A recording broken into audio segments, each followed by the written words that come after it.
Shri Venkateswara gold తాకట్టులో ఉన్న మీ బంగారాన్ని విడిపించి కొనబడును.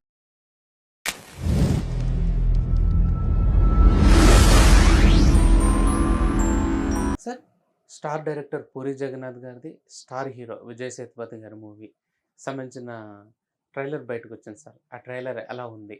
ఈ మూవీతోనైనా కానీ పూరి జగన్నాథ్ గారు ఇట్టుకొట్టే అవకాశాలు కనిపిస్తున్నాయా? ఆయన ఆయన ధోరణిలోనే అనిపించింది నాకు ఆ ట్రైలరు. ఓకే. ఆయన సినిమా ఎలా ఉండబోతోంది, ఏం చెప్పబోతున్నాను అనే విషయాన్ని ఆ ట్రైలర్ లాంచ్ ఈవెంట్‌లో మాట్లాడారు పూరి గారు. హుహు. మాట్లాడుతూ 'స్లమ్ డాగ్' అనే టైటిల్ పెట్టడంతోనే కొంత అర్థమైపోయింది ప్రపంచానికి. ఇది ఒక అధోజగత్ సోదరుడి కథ అనే విషయం అర్థమైంది. హ్మ్. అలాగే ఈ రకరకాల పనులు చేసుకు బతికేటువంటి స్లమ్స్‌లో బతికే కుర్రాళ్ళు, ఒక యంగ్ జనరేషను, హ్మ్. వాళ్ళ యాస్పిరేషన్స్, ప్రపంచంతో వాళ్ళ అనుసంధానం ఎలా ఉంటుంది, ఇలా నడుస్తుంది ఆ కథ అనేది అందరూ అనుకున్నదే. ఓకే. అలాంటి క్యారెక్టర్లు సమర్థవంతంగా చేయగలిగినటువంటి నటుడు విజయ్ సేతుపతి. హ్మ్.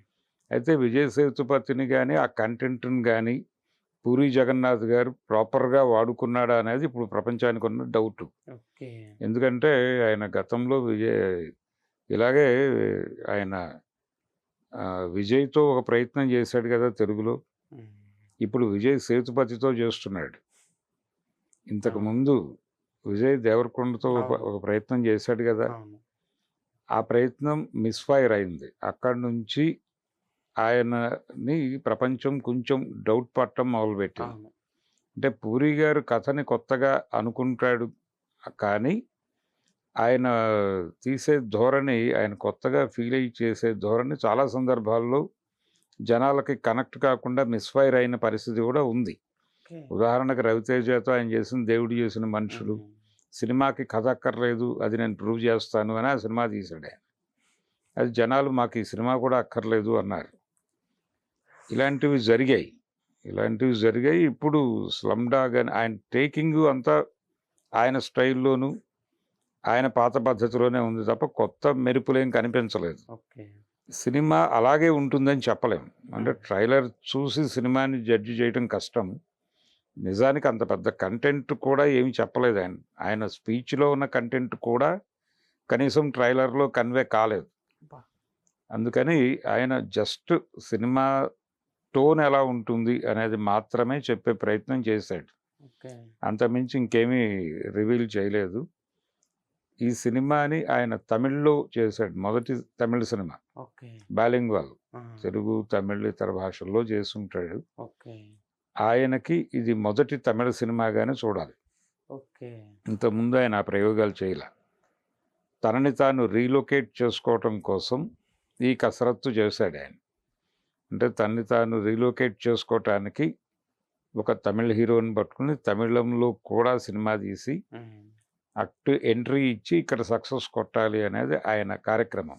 ఈ ఓకే. సందర్భంగా చాలామంది పూరి ఫ్లాపుల్లో ఉన్నాడు, ఈయనెవరు పట్టించుకోవట్లేదు, హ్మ్. ఇలా మాట్లాడుతున్నారు. నిజానికి దానికి సంబంధించి ఆయన మాట్లాడిన విషయం అది కాదు గానీ, బయట థంబ్‌నెయిల్స్ అయితే అలా నడిచినాయి. హ్మ్. అదేం లేదు. ఆయన అందరు హీరోలతోనూ ఫ్రెండ్లీగానే ఉన్నాడు. ఆయన అడిగితే డేట్స్ ఇవ్వని హీరో ఉండే అవకాశం లేదు. ఓకే. తెలుగులో దాదాపు అందరికీ హిట్స్ ఇచ్చున్నాడాయన. అవును. అవును. అందరికీ హిట్స్ ఇచ్చున్నాడు. అలాగే ఫెయిల్యూర్స్ కూడా పంచాడాయన. అయితే ఆయన ఐడియాలజీ ఒక్కొక్కసారి ఆడియన్స్‌కి కొత్తగా కనిపిస్తుంది, కనెక్ట్ అవుతుంది. కొన్నిసార్లు ఇబ్బంది పెడుతుంది. ఇబ్బంది పెట్టినప్పుడే తిరస్కరించారు తప్ప జనాలు వాంటెడ్‌గా పూరి సినిమాని ఎప్పుడూ అవును. వదిలిపెట్టలేదు. హ్మ్. ఆయన చేసినటువంటి ఆ సినిమా విజయ్ దేవరకొండతో చేసిన సినిమా కూడా జనాల్ని డిసప్పాయింట్ చేసింది. చాలా హెవీగా డిసప్పాయింట్ చేసింది. పర్టిక్యులర్‌గా ఆయన క్యారెక్టర్. అందుకని జనాలు పక్కన పెట్టేశారు ఆ సినిమా 'లైగర్‌ని'. హ్మ్. లేకపోతే చూసుండేవారే. అవును. అంతకుముందు సోగా ఉన్న సినిమాలు కూడా భరించారు. హ్మ్. పవన్ కళ్యాణ్‌తో మొదలైన ప్రయాణం ఆయనది 'బద్రి' సినిమాతో. అవును. ఆ తర్వాత చేసిన 'బాచీని' మళ్ళీ ఆడియన్స్ పక్కన పెట్టేశారు. అవును. మేమనుకున్నది లేదు ఈ సినిమాలో, లేకపోతే మేము ఎక్స్‌పెక్ట్ చేసింది లేదు అని పక్కన పెట్టారు. అందుకని ప్రేక్షకులతో ఆయన ప్రాపర్ కనెక్టివిటీతో ఉంటే ఆయనకి ఎలాంటి సినిమా తీయాలనే దాని మీద ఒక గ్రిప్ వస్తుంది. కానీ నాకు విపరీతమైన గ్రిప్ ఉంది అనుకుంటాడాయన. అనుకుంటాడు కానీ చాలా సందర్భాల్లో సినిమాలు దెబ్బతింటూ ఉంటాయి. ఆయన రైటర్ కూడా, చదివాడు విస్తృతంగా. ఆయన రవితేజతో చేసినటువంటి ఇట్లు, శ్రావణి సుబ్రహ్మణ్యం అది బాగానే నడిచింది మళ్ళీ. అవును. ఆ తర్వాత సినిమా ఇండస్ట్రీ జీవితాలు మీద రవితేజతోనే చేసిన ఇంకొక సినిమా పర్వాలేదు అనిపించుకుంది. పోకిరితో ఆయన మహేష్ బాబుని ఎక్కడికో తీసుకెళ్ళాడు.